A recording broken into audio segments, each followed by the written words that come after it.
Assalamualaikum warahmatullahi wabarakatuh. Kami dari kelas 12 saya Saufitran Agustin, saya sama Salsabila. Di sini kita akan mempresentasikan tentang Gerakan Republik Maluku Selatan. Gerakan Republik Maluku Selatan adalah daerah yang diproklamasikan dan dimerdekakan pada 25 April 1950 dan didirikan oleh Dr. Christian Robert Somoza dengan maksud untuk memisahkan diri dari negara Indonesia Timur, dan pada saat itu Indonesia masih dalam keadaan Republik Indonesia Serikat. Bendera Republik Maluku Selatan beberapa kali mengalami perubahan karena adanya keinginan untuk memisahkan diri dari Negara Kesatuan Republik Indonesia. Lambang Republik Maluku Selatan menampilkan burung merpati putih bernama Pombo, dan Republik Maluku Selatan memiliki semboyan Mena Muria, dan lagu kebangsaannya adalah Maluku Tanah Air. Selanjutnya, alur pemberontakan Republik Maluku Selatan. Yang pertama adalah latar belakang. Setelah proklamasi kemerdekaan tahun 1945, wilayah Maluku sempat menjadi basis Belanda. Masuk dalam Republik Indonesia Serikat pada tahun 1949 setelah konferensi di Meja Bunda. Yang kedua, ada proklamasi kemerdekaan Republik Maluku Selatan. Pada 25 April tahun 1950 dipimpin oleh Dr. Trisomotio memproklamasikan berdirinya Republik Maluku Selatan dan ibu kota Ambon. Yang ketiga, ada pemberontakan dan konflik bersenjata. Pada tahun 1950 sampai 1952, tentara Republik Maluku Selatan melawan pasukan Republik Indonesia.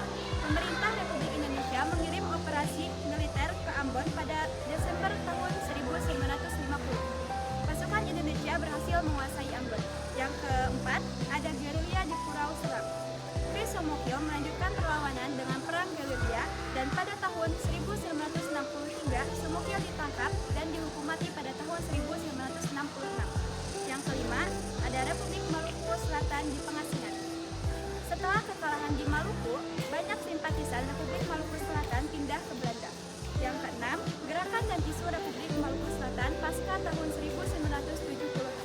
Republik Maluku Selatan di Belanda beberapa kali melakukan aksi internasional, termasuk penyanderaan misalnya di kereta api dan di sekolah pada tahun 1970. Di Indonesia, gerakan Republik Maluku Selatan masih ada secara terbatas, namun lebih banyak bersifat simbolis. Yang ketujuh, kondisi pada saat ini Republik Maluku Selatan tidak diakui oleh Indonesia dan dianggap sebagai gerakan separatis. Saya mengatasi pemberontakan RMS. Pemberontakan RMS ditempuh dengan berbagai cara. Secara persuasif, pemerintah mengutus DRJ Laimena untuk melakukan pendekatan dengan menyampaikan permintaan berdamai kepada RMS supaya tetap bergabung dengan NKRI.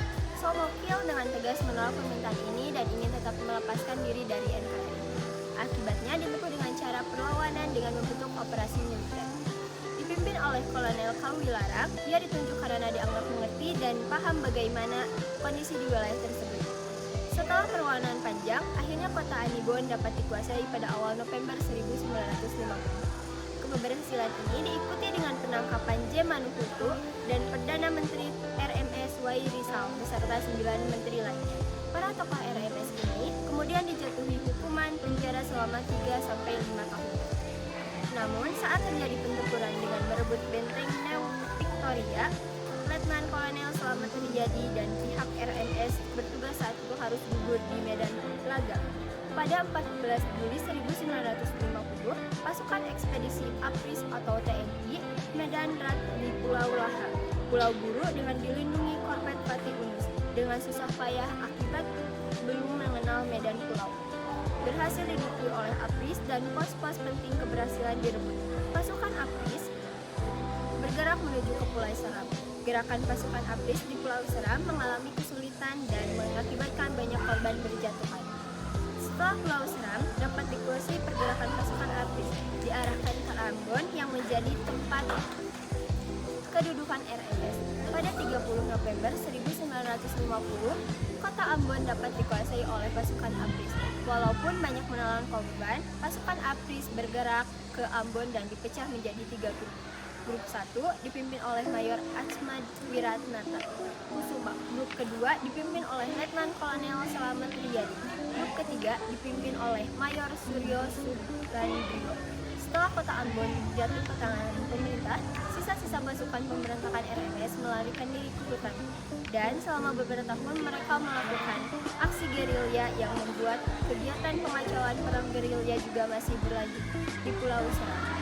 Somokil akhirnya tertangkap pada 12 Desember 1963 dan sesuai dengan keputusan Mahkamah Militer Luar biasa di Jakarta, ia dijatuhi hukuman mati pada 1956. Ya, ada dampak negatif dari gerakan Republik Maluku Selatan. Yang pertama, korban jiwa dan fisik. Banyak korban jiwa dari kedua belah pihak, yaitu pendukung Republik Maluku Selatan dan TNI, serta kerusakan infrastruktur di Maluku. Yang kedua, disintegrasi bangsa. Adanya upaya pemisahan diri dari Republik Indonesia Serikat dan NKRI. Yang ketiga, konflik sosial. Terjadinya perpecahan di masyarakat Maluku, yaitu antara yang mendukung Republik Maluku Selatan dan yang setia pada Negara Kesatuan Republik Indonesia. Yang keempat, migrasi ke Belanda. Ribuan tentara KNL dan keluarganya mengungsi ke Belanda memunculkan masalah sosial dan aksi terorisme oleh pendukung Republik Indonesia di Belanda.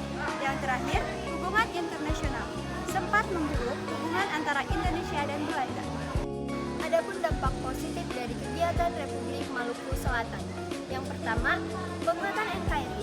Kejadian ini memperkuat tekad pemerintah Indonesia untuk menjaga keutuhan wilayah dan menumpas gerakan separatis.